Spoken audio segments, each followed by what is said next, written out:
Saya ini punya sesuatu yang buruk sekali Ustaz, yaitu suka pada istri orang. Nah.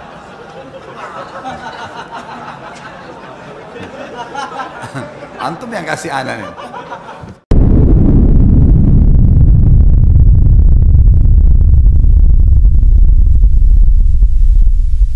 Perceraian sebuah solusi jika sebuah solusi cerai pada akhirnya salah apa ini?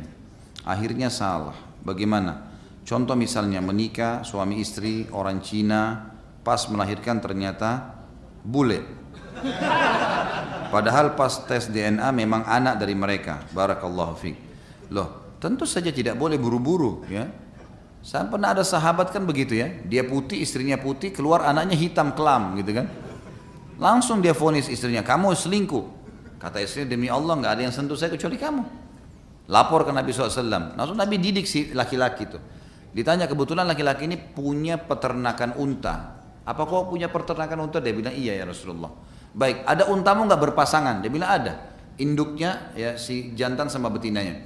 Apa warna mereka? Kata dia coklat kemerah-merahan. Anaknya ada nggak? Ada, 5 ekor anak. Ada nggak? Apakah semua warna anaknya mirip sama warna ibu ayahnya? Dia bilang tidak.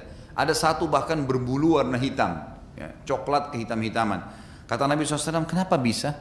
Dia bilang, mungkin ini tarikan dari jalur nasabnya. Mungkin dari kakek-kakeknya dulu. Kata Nabi SAW, anakmu seperti itu. Ini seperti itu, gitu kan? Jadi makanya jangan buru-buru mau bercerai. Kalau kita tanya pasangan kita, ini kok bisa anaknya berbeda? Ini gitu. Tapi memang Allahu alam ya, kalau dari pertanyaan tadi ini agak unik ya. Kalau Cina sama Cina keluar bule ini ini agak unik ini. Berarti harus ada kakek-kakeknya yang dulu bule gitu kan. Tapi setelah dites DNA ternyata benar, jadi makanya tes DNA dulu baru cerai kalau memang betul tidak terbukti. Jadi jangan buru-buru ya. Allahu alam. Ada saja masalah. Apa sebabnya? Apa sebab musababnya suami bercerai dengan istrinya? Allahu alam. Ya Allahu alam. Apa sebabnya gitu? Anda sendiri bisa jawab gitu kan? Kalau dikatakan apa gambaran syar'i yang membolehkan atau apa alasan syar'i yang membolehkan suami menceraikan istrinya, nah itu boleh saya jawab tuh gitu kan. Tapi kalau sebab musababnya ya tergantung individual. Ada orang mungkin karena dia bosan, ada orang karena ini, ada orang karena itu, godaan syaitan, tidak paham agama banyak. Afwan Ustaz, pertanyaan saya di luar tema, dari tadi di luar tema. Ya ingin saya tanyakan, apakah pada hari kiamat nanti orang-orang pelaku perbuatan-perbuatan bidah akan dibangkitkan bersama dengan orang-orang yang mereka contohi dalam melakukan perbuatan tersebut? Misal orang yang mengikuti seorang kiai yang mengajarkan tentang perbuatan ibadah yang tidak dicontohkan oleh Nabi SAW. Apakah orang-orang yang mengikuti perbuatan kiai tersebut akan dibangkitkan bersama dengannya? Mohon penjelasannya Ustaz. Kalau apakah dibangkitkan bersamanya, Allahu alam. Ini saya tidak tahu dalilnya. Tapi pasti akan dibangkitkan dan nanti setiap orang yang menjadi penyebab orang lain melakukan satu perbuatan yang Allah tidak ridhoi, Rasulullah SAW tidak contohkan, pasti akan dipertemukan di mahkamahnya Allah dan akan diminta pertanggungjawaban masing-masing. Itu ada di riwayat masalah itu, tapi apakah dibangkitkan secara bersamaan ini saya tidak tahu dalilnya. Bagaimana cara menasihati kakak yang jika diajak sholat berjamaah di masjid mengatakan aku nggak mau kelihatan riya karena sholat dilihat orang. Yang penting kan sudah sholat di rumah, nggak perlu dilihat orang. Inilah waswas syaitan. Harus dilawan, gimana cara? Perintah Allah dan Rasulnya begitu? Ini waswas syaitan ini, tidak boleh. Tapi jika kira ada tahlilan berjamaah, beliau datang dengan mengatakan kita ini hidup bermasyarakat, nggak bisa hidup sendiri. Kalau kita mati siapa yang mau ngubur kalau bukan tetangga gitu kan? Ini waswas syaitan luar biasa, ini permainan syaitan ke dia. Sampaikan apa adanya, tugas Anda sampaikan saja. Selebihnya doakan, kita nggak bisa mengubah orang itu. Bagaimana menyikapi keluarga yang masih percaya kepada peramal? Sama saja, nasihati. Ya. Bagus kalau semua begini pertanyaannya nih. Saya tinggal jawab, nasihati selesai. Apakah makan di depan orang yang berpuasa dosanya sama dengan berzina di dalam masjid? Allahu alam. Ini dari mana nih? Kok perumpamaannya disamakan dengan zina dalam masjid? Zina dosa besar dalam masjid lagi. La ilaha illallah. Ini tidak ada dalilnya, Allah alam, saya tidak tahu itu. Ya. Yang jelas orang makan di depan orang puasa tidak dosa, ya tidak dosa dia, tapi itu makruh hukumnya. Kalau memang dia ada uzur, memang dia, misal seorang istri lagi haid, suaminya lagi puasa, kemudian dia masak di dapur karena dia mau makan, dia berbuka puasa. Adabnya dia nggak makan depan suaminya, tapi kalau dia makan depan suami atau depan orang puasa, kalau dia punya uzur nggak berdosa dia, nggak berdosa. Ya, ini juga hal-hal mendasar yang mesti diketahui. Sebagaimana boleh seseorang muslim, ini fatwa para ulama umumnya, bolehkah seorang muslim menjual makanan di bulan Ramadan? Boleh. Karena ada orang yang ada uzurnya, ada orang musafir, ada orang non muslim, gitu kan. Ada orang yang haid dan nifas, ada orang yang sudah uzur, banyak gitu kan. Jadi bukan berarti harus diharamkan semua orang, enggak. Nanti akhirnya orang Islam enggak punya makanan, akhirnya beli sembarangan dari orang non muslim. Enggak, ini masih boleh, tapi tentu ada adab-adabnya, gitu kan. Ada adab-adab yang harus diketahui. Apakah ini, kenapa iseng bertanya gini nih? Apakah hukum mabuk karena minum khamr sama dengan mabuk karena cinta?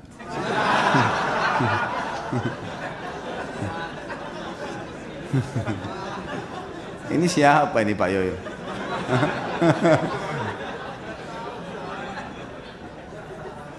Karena orang yang mabuk cinta juga sama, tidak bisa berpikir secara rasional.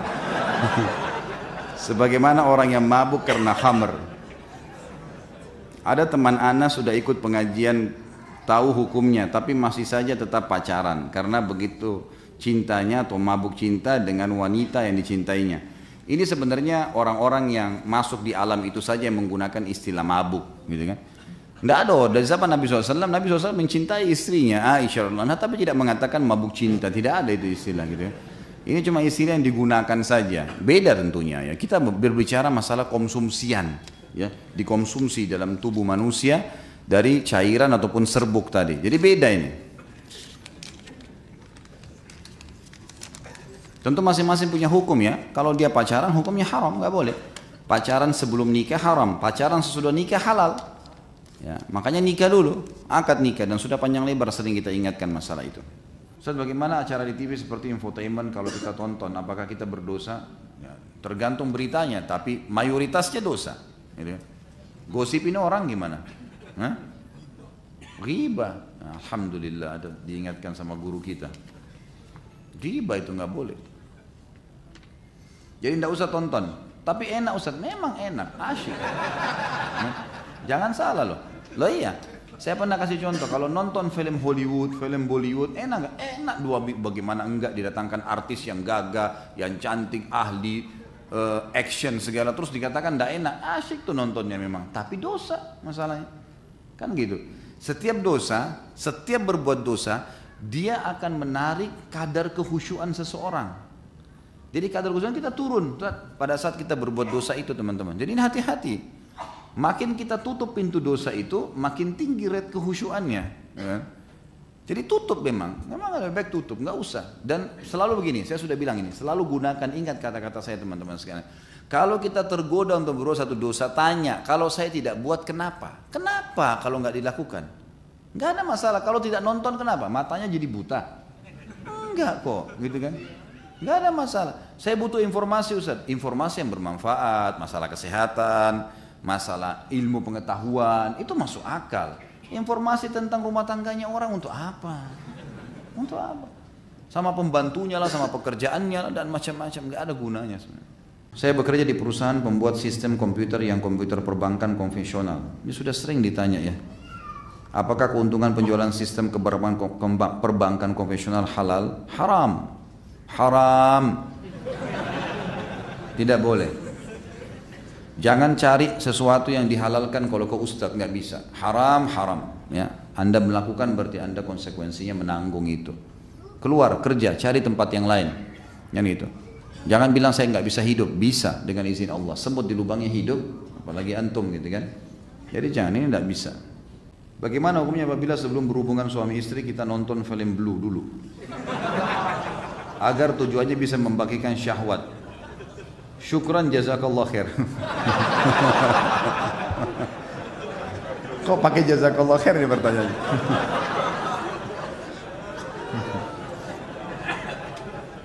Ada saja yang hilangin ngantuk ya. Tidak boleh akhi, nggak boleh nonton begitu, gitu kan? Nonton itu pertama antum dukung zina, yang kedua antum lihat auratnya orang, yang ketiga akan terusak normalnya seksual antum gitu. Hanya antum membayangkan orang lain, pasangan kita setengah mati rangsang kita membayangkan orang lain. Ini nggak boleh teman-teman sekalian. Jangan, gitu kan? Nggak boleh. Jadi harus dijauhi, nggak boleh. Jadi nanti akhirnya jadi penyakit. Antum tidak akan bisa menggauli pasangan kecuali dengan nonton. Bagaimana seorang laki-laki bisa tenang melihat istrinya lihat aurat laki-laki lain? Bagaimana istri bisa tenang membiarkan suaminya lihat aurat perempuan lain? Ini nggak bisa kan gitu. Berbahaya sekali. Jadi jangan, ya jangan. Kata ulama, meletakkan kemaluan di kemaluan untuk melampiaskan biologis itu sama dengan seseorang tahu bagaimana memasukkan makanan di mulutnya. Bukan ilmu khusus itu. Nggak ada ilmu khusus untuk itu. Gitu. Orang bisa belajar dengan alami gitu. Saya pernah membaca dalam Sirah Nabawiyah istri Rasulullah SAW berjumlah 13, sedangkan dalam Quran kan dibatasi hanya 4. Ini kok bisa begitu? Itu maunya Allah, gitu kan? Harus bisa diterima. Nabi SAW punya khususiyah namanya. Khususiyah itu khusus buat Nabi, nggak boleh untuk orang lain. Seperti contoh, Nabi SAW menikah lebih dari 4 wanita, itu khusus buat Nabi SAW. Nabi SAW berpuasa wisal, menyambung puasa. Hari kedua, hari ketiga baru berbuka puasa. Ini nggak boleh dicontohi oleh kita. Sampai pernah Ibnu Umar mau ikutin, kata Nabi SAW tidak boleh, karena itu buat beliau. Beliau juga kalau sakit, itu double sakitnya manusia biasa seperti kita. Kata Nabi SAW, sungguhnya saya ditimpa penyakit lebih berat, berlipat-lipat dibandingkan yang kalian rasakan, atau 2 kali lipat dibandingkan yang kalian rasakan. Memang ada sendiri khusus buat Nabi SAW. Kasus beliau dinobatkan jadi Nabi, beliau menemui Jibril, itu semua khususiyah. Khusus buat Nabi SAW. Kalau kita manusia biasa 4, ya. Antum 1 aja lah, gitu kan. 1 aja masih susah gitu. Terus mau protes Nabi kenapa 13 gitu. Di rumah saya banyak tikus dan kecoak. Bagaimana cara membasminya secara benar? Tanya kepada ahlinya itu. Siapa di sini yang bekerja nih membasmi serangga? Kalau tanya kepada saya hukum halal haram, Bapak Ibu, masa basmi kecoak? Tapi boleh, kalau mau dibunuh boleh saja gitu kan. Dibunuh tuh kalau kita masih bisa aman, disapu, dikeluarin itu lebih bagus gitu. Tapi kalau mau dibunuh karena mengganggu boleh saja. Jika ada 2 handphone baru, yang lama mana yang akan dipilih?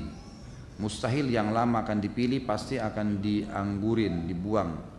Apa ini? Mustahil bisa adil. Apa yang ditanya? Jika berlaku adil adalah hukumnya wajib, untuk apa menjalankan sunnah yang jika dikerjakan malah bisa menjerumuskan ke hal yang menyebabkan seorang menjadi tidak adil? Begitulah pernyataan balik yang dilemparkan istri kepada suami ketika sedang mendengarkan ustadz menjelaskan poligami. Bagaimana menyikapi pertanyaan ini? Maaf ustadz, ujung-ujungnya bukan cari gara-gara. Gimana tuh Pak Yoyo? Jelas-jelas cari gara-gara ya. Jadi sabar aja gitu kan. Begini aja, ini selalu poligami. Ini teman-teman yang mau poligami harus jadi ahli perayu. Belajar merayu dong. Masa nggak bisa taklukin istri, gitu kan? Bukan dengan kekuatan, dengan rayuan, dengan hadiah. Masa mesti diajarin? Ya harus bisa lah. Nggak bisa perempuan tuh pakai perasaan. Kalau antum datang mau poligami dengan power, saya akan menikah, pokoknya nggak mau tahu. Gitu, nah salah. Jadi ajarin, nggak boleh. Rayulah, taklukin dia, gitu kan? Jadi mungkin dengan bercanda, mungkin dengan ini, mungkin dengan apa saja kebutuhannya dipenuhi ya, itu insya Allah bisa, gitu kan? Gak usah terlalu banyak tanya poligami lah. Ya. Nikah aja dulu, lancar dulu. Nanti kalau sudah lancar semua, nah, sudah mau melangkah ke langkah selanjutnya baru ada praktek khusus sama saya nanti. Apa hukumnya bagi pedagang yang meminta tolong dengan dukun agar dagangannya laris? Dosa besar. Dan kalau dia percaya dia bisa kufur. Nggak boleh teman-teman sekalian. Dagang biasa dagang itu modalnya halal, produknya halal, sistemnya halal. Percaya teman-teman, demi Allah laku. Nggak usah pakai dukun, nggak usah pakai pelaris ini. Nggak perlu. Terima uang, tepuk-tepuk uang itu. Saya pernah tanya itu. Kenapa tepuk-tepuk? Supaya laris. Pokoknya kertas bisa ngelarisin. Nggak ada hubungannya. Nggak ada hubungannya sama sekali. Coba teman-teman, pelajari ilmunya itu, cari modal yang halal, kemudian produknya juga berkualitas bagus, jual baju yang memang bagus, warnanya, coraknya, segala macam, sesuai dengan syariat. Laku kok insya Allah. Sistemnya juga jangan pakai hal-hal yang berbau riba atau dolar dan seterusnya. Insya Allah laku. Di Saudi dekat Masjid Haram semua orang kaya raya itu banyak. Nggak ada pakai pelaris tuh. Dagang biasa. Jual sandwich, jual jus. Laku. Orang laku. Kan gitu. Jadi tidak perlu semua ini teman-teman sekalian ya. Semoga Pak Ustaz selalu bahagia dunia akhirat. Amin. Sama-sama. Bagus juga kalau semua penanya begini nih. Mendoakan. Nah. Apakah sedekah untuk orang tua yang sudah meninggal masih bisa diterima? Jika sedekah itu dari anaknya, tentu saja. Jelas hadis Nabi SAW riwayat Bukhari Muslim kan. Kalau anak Adam meninggal dunia, maka semuanya amalnya terputus keluar dari 3 sumber, diantaranya sedekah jariyah. Ya, sedekah yang dikeluarkan oleh orang-orang yang menjadi ahli warisnya setelah dia meninggal. Saya ingin menanyakan, apabila melihat wanita auratnya secara tidak sengaja lalu kita segera memalingkan pandangan kita, apakah itu berdosa? Dan apakah ada pembersihan dosanya? Ustaz pernah bilang mendengarkan musik di mall dan tidak sengaja tetap ada pembersihan dosa itu. Tentu saja kalau tidak sengaja, beda hukum melihat ya. Karena Nabi SAW sendiri mengatakan, pandangan pertama ya, bukan rezeki. Ini fatwa lain ini, bukan dari saya ya. Jadi pandangan pertama itu belum dihitung, belum dicatat. Dan pandangan selanjutnya yang dicatat. Pandangan pertama ini ulama rincikan adalah tatapan yang tidak sengaja dan segera memalingkan. Bukan pandangan pertama melotot sejam gitu kan. Itu salah. Apakah mendatangi dukun urut juga tidak dibenarkan? Saya pernah mengalami patah tulang dan berobat melalui dukun urut. Bagaimana hukum pengobatannya karena proses penyembuhannya tidak dapat diterima akal sehat? Apakah ada sihir di dalamnya? Ini sama juga butuh rincian tadi saya. Ada orang murni alami, seperti misalnya orang olahraga tiba-tiba kejang betisnya, lalu kemudian diurut sembuh, bisa terjadi kan? Refleksi bisa terjadi. Orang sakit kepala diurut sembuh, ya, itu insya Allah tidak ada masalah. Tergantung ini dia pakai apa nih? Kayak tadi misalnya, alangkah baiknya kalau memang ada teman-teman yang langganan dengan tukang-tukang urut, biasanya gitu ada yang dipanggil ke rumah, gitu kan?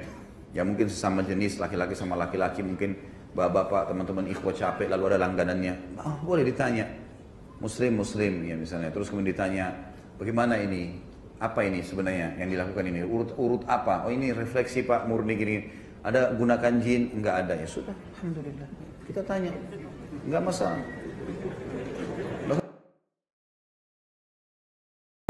Saya pernah ada orang refleksi datang, langganan saya datang ke rumah, saya tanya pakai jin enggak, saya tanya. Orang mukmin harus jelas, fi sarahatin raha, di setiap keterus-terangan ada kejelasan. Dia bilang nggak ada Pak Ustaz. Ya sudah alhamdulillah. Ya. Kalau pakai jin nggak bisa nih, jangan urut saya. Di rumah saya jika ada yang ingin mengadakan acara, contoh pernikahan beberapa hari sebelum acara, mereka datang ke tempat orang tua setempat atau kiai membaca Al-Quran kecil, lalu didoakan oleh beliau, dan ketika pulang Al-Quran tersebut diletakkan di atas pintu bertujuan agar saat acara tidak turun hujan. Apakah ini termasuk hal yang salah? Salah. Jelas salah. Nggak ada hubungannya Al-Quran ditaruh di atas pintu hujan tidak turun. Nggak ada relevansinya sama sekali. Sama dengan kalau pasang lukisan ayat kursi, saya pernah bilang walaupun 10 kali 10 meter, terus antum mengkhayal ini bisa ngusir syaitan. Nggak bisa teman. Ngusir syaitan kalau dibaca. Hah? Mau tahu kalau syaitan ada dekat Quran?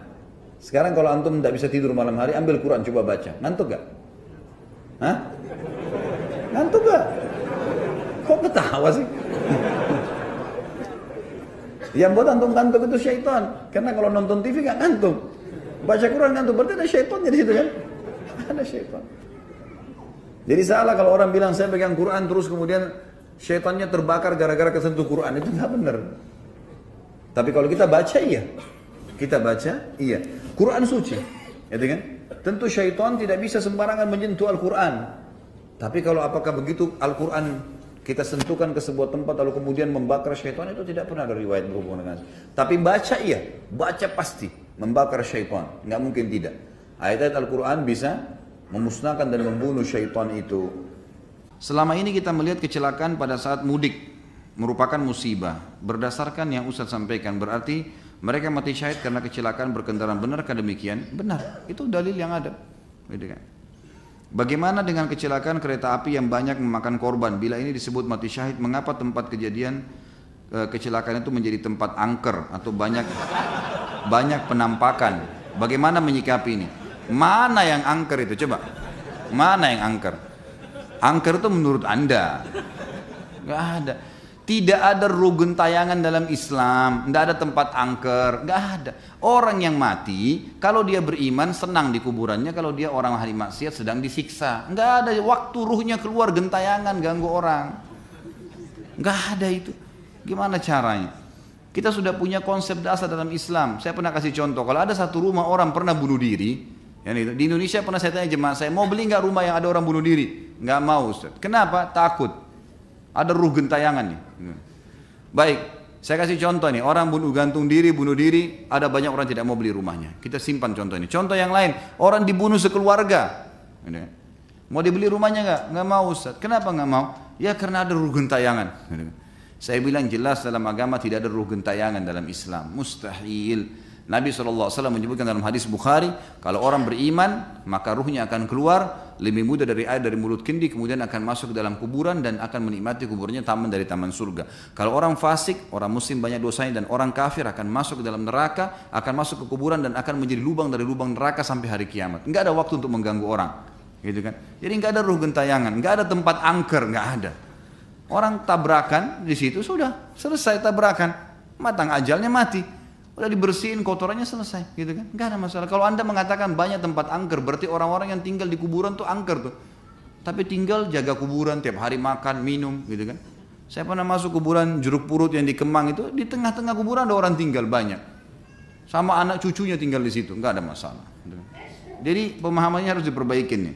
Saya ikut salah satu bela diri. Di situ kita belajar mengolah tenaga dalam. Sehingga kita bisa belajar mengenal benda dengan energi tenaga dalam yang ada. Misal bisa membaca dengan mata tertutup. Apakah itu tersebut ilmu sihir? Sihir ini. Bagaimana bisa membaca dan tutup mata? Hah? Di luar alam manusia itu. Bagaimana caranya tutup mata baca? Coba tangkap secara akal. Enggak mungkin ini. Hah? Dan teman-teman sekalian, semua ilmu tenaga dalam bagian dari sihir. Gak usah belajar tenaga dalam ya.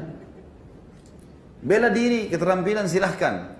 Keterampilan pedang, mana, ketangkasan tangan, kaki silahkan. Tenaga dalam untuk apa? Di zaman Nabi SAW banyak loh ahli pedang. Zubair bin Awam itu bisa membelah dua badannya tentara kafir orang Mekah. Dibelah dua dengan pedang. Ada di antara antum bisa belah dua manusia sekarang? Bagaimana kemahirannya itu radhiyallahu anhu? Luar biasa Zubair radhiyallahu anhu. Dia bisa belah dari kepalanya orang itu dengan pedang, terbelah sampai kemaluannya loh, terbelah dua orang itu. Saya pernah jelasin di kisah sahabat kan, kisah Zubair bin Awam itu waktu tablik akbar. Bagaimana itu teman-teman sekalian? Bagaimana Ali bin Abi Thalib bisa menebas juga orang kafir dari bawah, dari kemaluan ditarik ke atas sampai ke dekat hidungnya terbelah, gitu kan? Itu luar biasa mereka. Itu luar biasa. Ada keterampilan-keterampilan yang luar biasa dikuasai sahabat. Itu enggak ada. Tapi memang keterampilan, ketangkasan yang dia latih itu lain. Dan tidak di zaman dulu dan zaman sekarang sama sebenarnya. Kalau emang itu ilmu tenaga dalam dibolehkan, sudah dipakai oleh Nabi SAW, enak tuh. Dari jauh terlempar. Luar biasa. Untuk apa pakai pedang lagi? Hah? Sahabat pakai pedang, tangkis, serang, berdarah, Rasulullah SAW berdarah. Permainan syaitan. Ya, harus ditinggalkan teman-teman sekalian. Lagian kalau pakai tenaga dalam sudah nggak jantan itu nanti ya. Hadapin, datang gitu kan, lihatkan ketangkasan. Jangan tersinggung ya. Jangan tersinggung. Tapi kalau tersinggung juga apa boleh buat? Saya sebagai pelaut sering berlayar, berminggu, bahkan pernah berbulan-bulan. Masturbasi atau onani dan melamun lagi hubungan suami istri. Apa ini? Sambil menatap foto istri. Apakah ini bid'ah?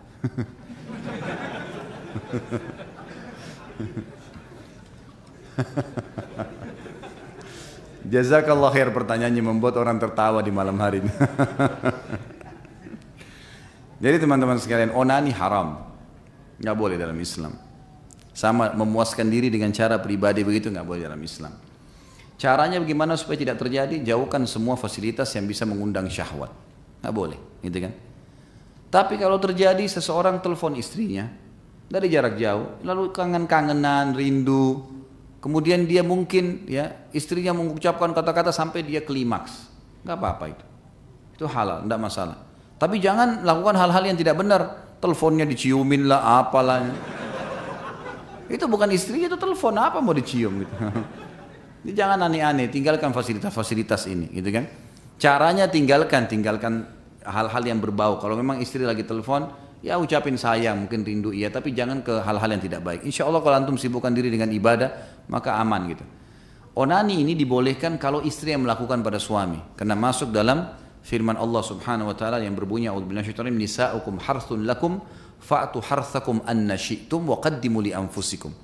Artinya perempuan itu, istri kalian adalah ladang buat kalian, maka datangi ladang kalian semau kalian, boleh. Selama bukan dubur, tidak digauli di duburnya, tidak digauli haid dan nifas, boleh, gitu kan? Dan dahulukan diri kalian. Jadi ini ulama rincikan sebab turunnya ayat ini adalah masyarakat Mekah terbiasa menggauli istri dengan menunggingkan istrinya. Waktu sahabat-sahabat hijrah ke Madinah dari Mekah, muhajirin, wanita Madinah terbiasa digauli dengan suaminya sementara mereka tidur dan suaminya dari atas. Maka si laki-laki ini, muhajir ini nikah sama wanita Ansar. Waktu wanita Ansar mau digaulin dengan cara orang Mekah, gak mau, nolak. Laporlah kepada Nabi SAW, ya Rasulullah begini kejadiannya. Maka turun firman Allah tadi. Wanita adalah ladang kalian, gaulilah seperti yang kalian inginkan dan dahulukan diri kalian. Jadi ibu-ibu tentunya harus bisa memahami juga ayat ini. Kalau suaminya pengen gaya tertentu itu gak apa-apa. Asal jangan hal-hal yang haram, seperti dubur gak boleh. Gitu kan? Tidak boleh, dan boleh mendahulukan diri sendiri dalam arti kata boleh membahasakan kepada pasangan saya mau begini, saya mau begitu, nggak ada masalah. Yang diharamkan saja yang ditinggalkan, yang tidak, yang boleh maka boleh dilakukan, gitu kan? Jadi saya sarankan Allah alam dijauhi ini, dan saya sarankan juga teman-teman sekalian selama memang masih ada peluang kerja dekat dengan keluarga, kerja di situ, udahlah. Kerja jauh di sana gajinya $1.000, kerja di sini $400, di sini aja nggak apa-apa. Aman, gitu kan? Daripada jauh sana menderita, akhirnya foto dicium-cium kan jadi masalah. Jadi lebih baik jangan. Allahu a'lam. Pantaskah seorang suami memberikan uang kepada orang tuanya tanpa pengetahuan istri? Sangat pantas. Kenapa memang? Hah? Ini yang tanya laki-laki atau perempuan nih? Hah? Kalau laki-laki perlu saya cambuk ini. Hah? Masa bertanya begitu? Nggak perlu. Nggak ada apa kok pamit sama istri? Nggak usah. Kalau uang antum hasilnya enggak usah pamit gitu kan. Ada orang begini nih sengaja melatih istrinya jadi kurang ajar sama dia. Enggak perlu. Kenapa? Antum berikan haknya dia. Ini nafkah kamu, hitung baik-baik kebutuhan rumah, kasih. Selebihnya antum punya hak dengan uang antum. Gimana caranya? Kok bisa gitu? Kalau dia juga punya pendapatan, si istri punya pendapatan, tidak wajib pamit sama antum. Hasilnya dia bisnis sendiri, orang tuanya kasih warisan, nggak bisa antum campur tangan di situ. Dia mau bantu keluarganya kah? Masa harus pamit dulu? Enggak gitu. Kecuali memang uang itu dari kita suami berikan kepada istri, kemudian ada lebihnya, uang bulanan ada lebihnya, dia pamit sampaikan, itu lain. Atau modal kita berikan, atau mungkin istri antum yang punya modal dalam satu usaha, antum laporin, tidak ada masalah. Tapi kalau uang mau dikasih ke orang tua harus pamit, ini enggak. Orang tua itu kan wajib dibakti oleh suami. Jelas nggak hukumnya? Jadi ini bukan masalah, oh kok keras sekali sama istri, bukan masalah keras. Kita letakkan batu pada tempatnya, maka akan rapi bangunan tuh, gitu kan? Harusnya begitu. Tetap istri disayangi, dicintai, dilembuti, semua haknya didapatkan sama dia. Tapi jangan kita melampaui batas. Gitu. Ada orang subhanallah beli pulsa minta sama istrinya. Semua gaji dikasih istrinya, dia sendiri seperti orang merengek sama istrinya. Ini mana ar-rijalu qawwamuna 'alan nisa ini? Hah? Ini harus diperbaikin, nggak boleh, ya jelas ya. Pokoknya kalau dekat sama saya harus jadi jantan benar tuh, nggak bisa setengah-setengah. Ada orang yang sumpahnya mengatakan sumpah ketabrak semut. Apakah sumpah tersebut termasuk berbahaya? Apa ini iseng apa? Ketabrak semut. Untuk apa ini? Apakah sumpah itu berbahaya? Ya mungkin berbahayanya karena dia permainkan sumpah itu. Tapi untuk apa sumpah begini? Ngomong yang bermanfaat, nasihat, sesuatu yang bermanfaat, ambil ilmu dari orang. Ya akhi, orang mukmin dan mukmin itu tidak boleh ngomong kecuali yang bermanfaat. Man kana yu'minu billahi wal yawmil akhir falyakul khairan aw liyasmut. Itu kaidahnya. Siapa yang mengaku beriman pada Allah dan hari akhir, dia harus mengucapkan mas, yang khair, yang baik. Ambil ilmu dari orang. Kalau saya targetnya, kalau saya pribadi, setiap kali saya ketemu orang, saya dapat ilmu apa dari orang ini? Saya selalu coba bertanya sesuatu yang merupakan kelebihan dia apa nih, supaya saya bisa dapat manfaat. Jangan kosong, atau dia dapat manfaat dari saya. Itu prinsip.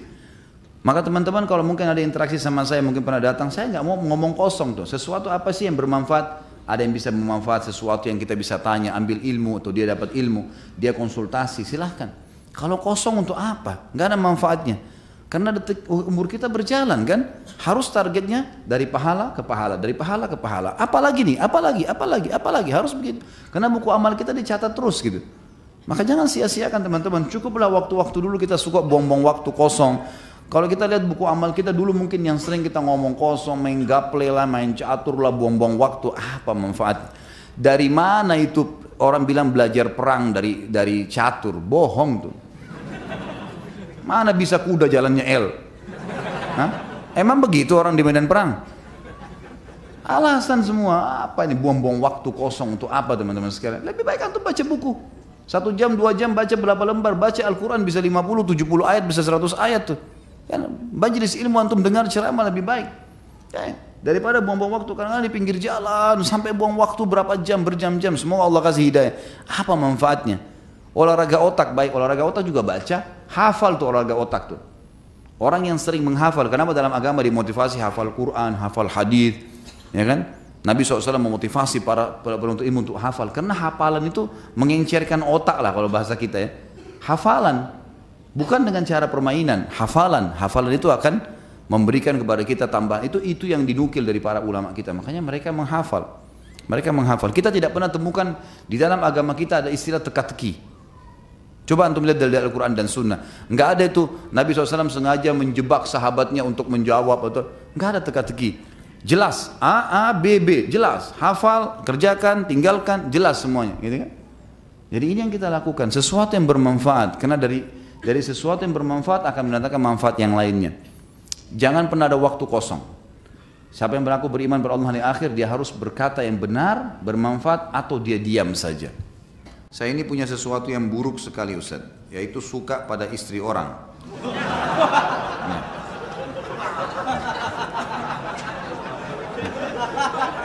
Antum yang kasih ana nih. Baik. Suka sama istri orang bahkan teman. Saya terus coba lawan hal buruk itu, tapi selalu ada godaan. Terakhir ini baru-baru ini teman SMA saya yang sudah 15 tahun tidak ketemu. Bagaimana ya Ustaz? Kajian rutin Riyadhus Shalihin itu setiap apa saja ya. Tentu saja antum harus lawan akhi, nggak boleh, harus diperbaikin, gitu kan? Tidak ada dalam Islam poliandri, lawan dari poligami ya. Poliandri itu berarti seorang perempuan punya 2 orang suami. Dalam arti kata kalau suami tidak boleh, apalagi laki-laki yang bukan suami. Suami kan halal berhubungan ya, tapi dilarang, haram poliandri. Perempuan punya 2 orang laki-laki, karena ada hadis Nabi SAW yang berbunyi tidak boleh, diharamkan salah seorang di antara kalian itu menimpahkan sperma ya, di atas sperma saudaranya karena ada suaminya, nggak boleh sama sekali. Ini penyakit teman-teman sekalian. Jadi yang mengalami ini harus betul-betul meninggalkan. Taubat nasuha kepada Allah SWT, sujud kepada Allah betul-betul minta agar diselamatkan. Dan saran saya, kalau belum menikah maka segera menikah, karena memang syaitan mengetahui kelemahan antum di situ, gitu kan? Maka ini harus dihindari, ya harus dihindari, segera dilawan, tidak boleh dibiarkan sama sekali. Jadi kalau pertanyaan bagaimana, maka cara saya tadi adalah taubat nasuha kepada Allah SWT, lalu segera menikah kalau belum menikah. Kalau sudah menikah, maka lampiaskan semua cinta, kata-kata sayang, apalah, tatapan mata, cumbuan, semua pada pasangan halal kita. Karena biar bagaimana teman-teman sekalian, kalau terlampiaskan, sudah tumpahkan sperma kalau laki-laki, di rahim perempuan istri kita, maka redam itu. Beda dengan kalau tidak berhubungan sama sekali. Makanya ulama membahas peka sekali dalam bab zina. zina itu akan dibuka oleh syaitan pada saat memang seseorang itu diupayakan bertengkar dengan pasangannya sehingga tidak berhubungan biologis. Di situ terbuka pintu zina. Karena dengan dia emosi, dia nggak mau bergaul kan, dan tidak mau berhubungan intim sama pasangannya, ini membuka pintu zina. Kalau laki-laki tidak beriman sama Allah malah ke diskotik, kemudian datanglah perempuan tidak benar, kemudian dia keluhkan masalah istrinya, padahal ini perempuan siapa? Nggak jelas statusnya. Perempuan ini tahu, dia butuh duit saja. Dia akan masuk ke poin itu, oh istri saya nggak mau layani biologis, oh kalau sama saya bisa, dan seterusnya, maka ini kan jadi masalah. Ternyata setelah menikah dengan pelacur itu pun tidak ada kebahagiaan, banyak terjadi begitu. Yang jadi masalah ternyata dia mau kembali sama istrinya sudah tidak mau, ini jadi masalah baru. Syaitan memang suka mengacaukan kehidupan manusia seperti itu. Maka jangan dibuka pintu ini. Lampiaskan dengan pasangan yang halal itu maksimal, semaksimal mungkin itu akan teredam. Redam. Karena biar bagaimana kita kalau sudah kenyang, makan secara rasional, ada makanan apapun depan mata kita, itu sulit sekali kita untuk makan lagi, apalagi kalau sudah kenyang. Maksimal itu cuma mencicipi saja, maksimal. Mungkin orang melihat, sebatas itu. Kalau punya keimanan tentu insya Allah akan aman. Allahu alam. Jadi saran saya taubat akhi. Ini maupun menjelang Ramadan, taubat nasuha, dan ini adalah penyakit yang harus kita tinggalkan. Hukum menerima uang tip adalah haram. Berikan penjelasannya Ustaz. Ini seperti saya lagi ujian. Dan bagaimana bila uang tip tersebut kita ambil terus kita sedekahkan ke teman kita atau kita berikan makan untuk kita berikan kepada orang miskin. Perhatikan ya, tip itu sesuatu yang dikasih sukarela itu baru halal. Tapi kalau Anda bahasakan tip ini hasil muka masam atau berusaha untuk membuat orang takut akhirnya orang bayar, haram, nggak boleh. Haram itu. Kalau orang kasih memang karena kita jasa, lagi kerja di rumah makan, kerja di satu tempat, parkir, kemudian dikasih dari dia sukarela itu halal. Boleh dibeli makanan, boleh ditransaksi halal. Karena itu sedekah dari orang. Tapi kalau dengan cara paksa nggak boleh. Ustaz Khalid semoga tidak tersinggung. Istri saya sudah tertarik dengan pengajian Ustaz Khalid. Namun karena Ustaz Khalid poligami, istri saya jadi tidak mau lagi ikut pengajian Ustaz. Sampai saya sendiri jika mengikuti pengajian Ustaz Khalid sepertinya istri saya agak keberatan. Bagaimana cara mendakwahkannya? Hal ini terjadi waktu saya mengikuti pengajian A'agim dulu. Mohon penjelasannya sejelas-jelasnya Ustaz. Ini penutup ya. Sebenarnya saya dalam berdakwah, teman-teman sekalian, yang saya sampaikan ini bukan perkataan saya ya. Apa yang sedang saya sampaikan? Hukum dari saya. Ini teman-teman duduk di sini di pengajian. Ini untuk mendengarkan saya pribadi atau ilmu agama yang sedang saya sampaikan. Ilmu agamanya, bukan karena saya berbicara. Yang menyuruh poligami siapa? Allah Subhanahu wa taala. Saya melakukan juga saya sebagai praktisi karena perintah Nabi sallallahu alaihi wasallam. Berapa kali istri saya tanyakan, "Kenapa Kak poligami?" Karena perintah Nabi. Saya katakan begitu. Dan saya selalu mendakwahi dia, mendakwahi istri saya supaya bisa menerima hukum Allah SWT ini sambil saya doakan semoga hati mereka terbuka. Dan saya melakukan itu. Kalau masalah kasus saya menyampaikan hukum Allah lalu istri Anda tidak mau dengar, tidak mau lagi datang pengajian saya, silahkan. Terbuka sekali pintu. Masih banyak selain dia insya Allah yang mau hadir. Gitu kan? Ya, saya tidak pernah terganggu dengan 1, 2 orang, 10 orang yang berhenti ikut pengajian. Karena saya menyampaikan bukan hukum saya, hukum Allah Subhanahu Wa Taala. Kalau dia mau benar, dia ikutin pengajian, tidak ada hubungannya. Masalah dia belum bisa menerimanya, dia berdoa kepada Allah SWT. Karena ilmunya masih kurang, gitu kan? Nggak mungkin karena hawa nafsu dia atau kemauan dia lalu kemudian hukum Allah kita tolak. Nggak mungkin itu, kan gitu. Tidak mungkin, mustahil. Siapapun dai yang takut kepada Allah, lalu karena dia tidak mau poligami lalu dia mengatakan jangan poligami jemaah, nggak bisa. Allah Subhanahu wa taala yang perintahkan, walaupun dia belum mengerjakannya, dia harus menyampaikannya, hukum Allah Subhanahu wa taala. Gitu kan? Kalau masalah dia tidak mau hadir silahkan, ahlan wa sahlan. Mau hadir alhamdulillah. Yang penting saya menyampaikan ilmu Allah Subhanahu wa taala dan saya doakan mudah-mudahan Allah membuka hatinya. Biasanya justru orang yang kritis nanti malah dia yang hebat menerima itu gitu. Biasanya begitu. Ya, mudah-mudahan insyaallah gitu kan, seperti itulah. Kalau antum mau hadir pengajian yang antum hadiri itu bukan istri yang mengatur. Kenapa harus diatur sama istri? Majelis ilmu antum wajib hadirin. Kalau istri nggak suka terus kita nggak hadir, nggak ada hubungannya. Kan itu. Harus ar-rijalu qawwamuna 'alan nisa. Laki-laki yang menentukan perempuan. Kalau perlu kamu harus hadir ke pengajian ini. Kita yang tentukan, bukan dia yang tentukan, kok terbalik nih. Kan itu. Harus perempuan dipimpin oleh laki-laki, bukan perempuan yang pimpin laki-laki. Jangan dibalik. Kalau dibalik jadi kacau semua nih nanti. Sudah hukum Allah begitu teman-teman sekalian. Dan dengan dipimpinnya perempuan bukan berarti perempuan terhina. Justru perempuan dengan fitrahnya butuh dilindungi dan dipimpin. Memang gak bisa jadi pemimpin. Memang gak bisa, fitrahnya begitu. Laki-laki Allah siapkan dengan sifatnya, karakternya, fisiknya, suaranya berbeda. Memang untuk nagih utang, antar jenazah, perang di jalan Allah. Emang itu dia pemimpin. Perempuan dengan lembutnya, dengan air matanya, dengan hamilnya, memang untuk di rumah dipimpin, dinaungin, dilindungin. Jangan orang yang memang kasih sering sedih, manja di rumah, orang yang memang urus anak, kemudian kita suruh memimpin di luar, nggak bisa, nggak ketemu. Kan itu. Jadi harusnya majelis ilmu yang antum hadir kapan antum mau. Dan jelaskan sama dia gitu kan. Masalah kita belum bisa menerima hukum Allah satu, jangan membencinya. Membenci hukum Allah berarti membenci Allah sebagai penerima hukum. Saya dan siapapun teman-teman dai akan menyampaikan yang benar kalau dia takut kepada Allah Subhanahu wa taala. Allahu alam. Mudah-mudahan Allah membukakan hati-hati setiap orang muslim untuk bisa menerima hukum-hukum Allah Subhanahu wa taala. Dan ingat teman-teman sekalian, majelis ilmu gunanya untuk mengubah kita menjadi lebih baik. Kalau memang kita tidak bisa berubah menjadi lebih baik, maka tidak usah hadir di majelis ilmu, gitu kan?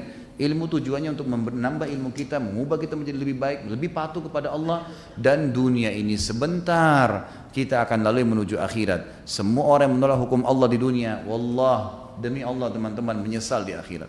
Menyesal. Oh, coba dulu saya terima, udah nggak bisa, udah meninggal. Allah yang terapkan, tidak mungkin salah hukum Allah SWT. Kita yang harus bisa adaptasi. Kenapa Allah buat Ramadan sebulan ya? Allah maunya begitu, patuh.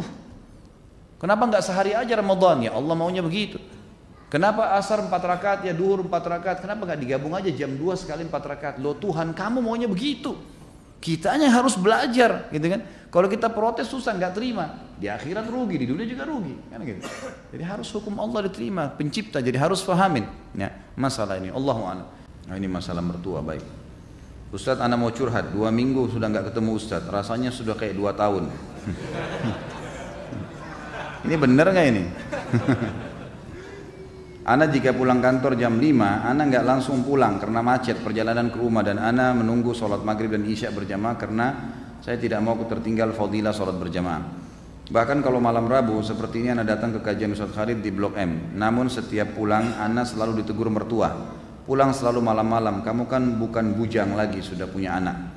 Apa yang harus saya lakukan Ustadz? Ana sudah menjelaskan alasannya pulang malam, namun mengingat saya masih tinggal bersama mertua dengan lingkungan keluarga yang belum sunnah. Apakah mertua termasuk orang tua saya juga yang bila melawannya termasuk durhaka? Tentu jangan digunakan bahasa melawan. Tetap jelaskan baik-baik gitu kan. Dan saran saya di dalam masalah rumah tangga, saya sering bahasakan ini, dan Anda boleh kembali ke ceramah saya manajemen rumah tangga Islami. Usahakan kalau bisa jangan tinggal sama mertua. Emang termasuk sama orang tua kita juga. Kalau saya tinggal sama orang tua saya, berarti istri saya akan tinggal sama mertuanya, gitu kan. Ibu saya kalau mau nata pasang gorden warna coklat di sana, istri saya pengen warna pink misalnya, ini jadi bentrok ini. Mereka juga punya keinginan masing-masing, gitu kan. Sama halnya terbalik juga begitu. Kalau seorang laki-laki numpang di rumah mertuanya, di rumah orang tua istrinya, maka ini juga sama. Tentu ayahnya, mertua laki-lakinya punya keinginan tertentu, juga ibunya, mertuanya pengen keinginan tertentu, pengen masak tertentu, dia pengen makan yang lain. Saran saya Allahu alam, lebih baik pindah walaupun kos, ya, semampunya. Kontrak nggak apa-apa. Belajar mandiri itu lebih baik. Ini pertama. Karena kita kalau rumah tangga sendiri pertama lebih sesuai dengan syar'i. Karena memang di zaman Nabi SAW pun orang kalau menikah itu tidak tinggal sama mertua, tidak tinggal sama orang tua, mereka pindah. Walaupun itu pas-pasan gitu kan. Kemudian yang kedua, kita leluasa mengatur waktu. Saya juga pernah bahas dalam manajemen rumah tangga Islami, tidak bolehnya orang tua berintervensi lagi ke ada anak-anak. Ini teman-teman sekarang mungkin masih seumuran kita sekarang tahap punya mertua dan orang tua. Mungkin nanti satu waktu kita akan sampai pada tingkat level mereka. Kita akan punya anak-anak nanti. Jadi Anda kalau punya anak-anak nanti, kalaupun mereka sudah menikah, jangan pernah intervensi ke dalam, nggak boleh.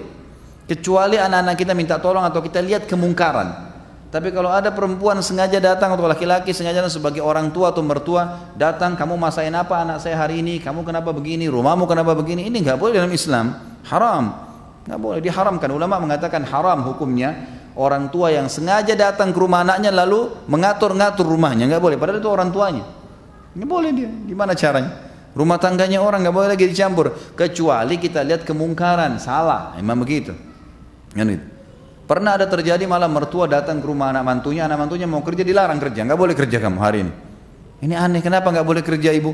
Wah, pokoknya nggak boleh kerja, gitu kan?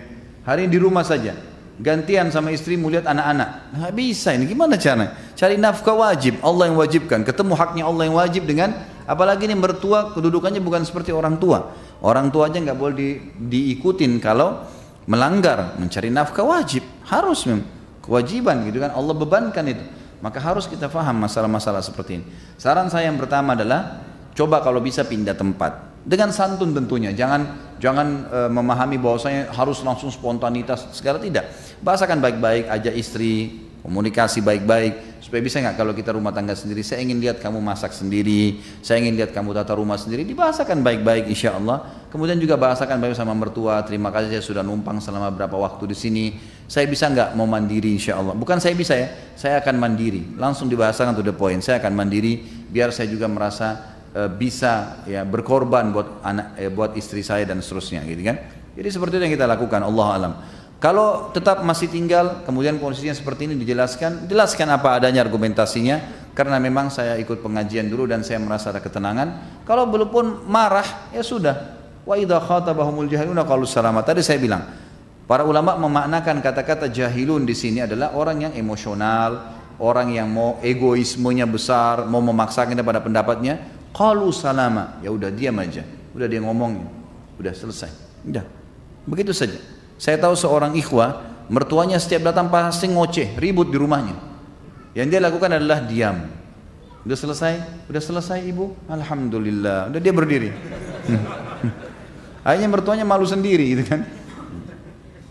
Apakah Ustaz Khalid keturunan orang Arab? Nah. Banyak teman anak keturunan Arab di Indonesia, jika ditanya dalam hal pernikahan, mereka mengatakan tidak boleh menikah dengan selain keturunan Arab, misal dengan pribumi dan lainnya. Dan harus menikah dengan keturunan Arab juga dengan alasan agar keturunannya atau marga Arabnya tidak hilang atau terputus. Apakah benar demikian adatnya? Jika demikian, anak orang pribumi tidak mungkin mendapatkan kesempatan mendapatkan orang keturunan Arab. Ini orang baru ikut pengajian apa? Karena wanita keturunan Arab biasanya cantik-cantik. Lanjutnya saya nggak usah baca ya. Ini dan kalau laki-laki tampan seperti Ustadz katanya. Ini saya nggak tambah ya. Ada keturunan memang. Ya, kakek-kakek saya dari turunan Yaman. Tapi saya sudah pernah bilang teman-teman sekalian. Semua ini marga-marga, suku-suku, bahasa, warna kulit, paras wajah, semua ini adalah variasi kehidupan yang Allah buat. Kita semua dari Adam dan Hawa, gitu kan?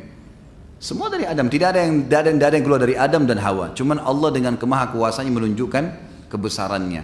Lalu kemudian Allah yang menamakan ini dengan suku-suku tertentu. Itu dulu yang pertama. Dan dalam Islam tidak ada rasisme.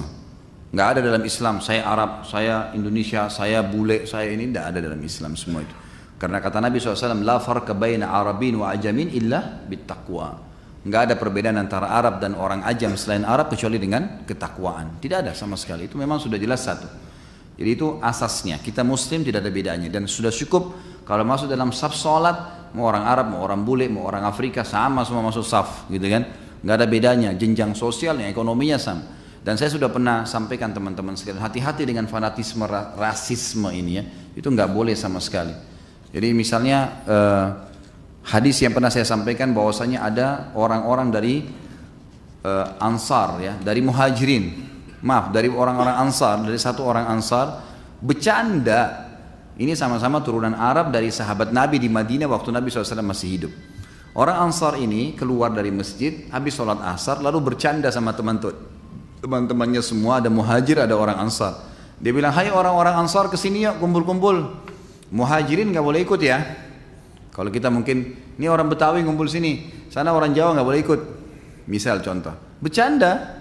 Nah orang-orang Muhajir ini juga dengar teman-temannya orang Ansar bercanda, dia juga bercanda. Ayo Muhajir kesini yuk, Ansar nggak boleh ikut-ikut ya, gitu.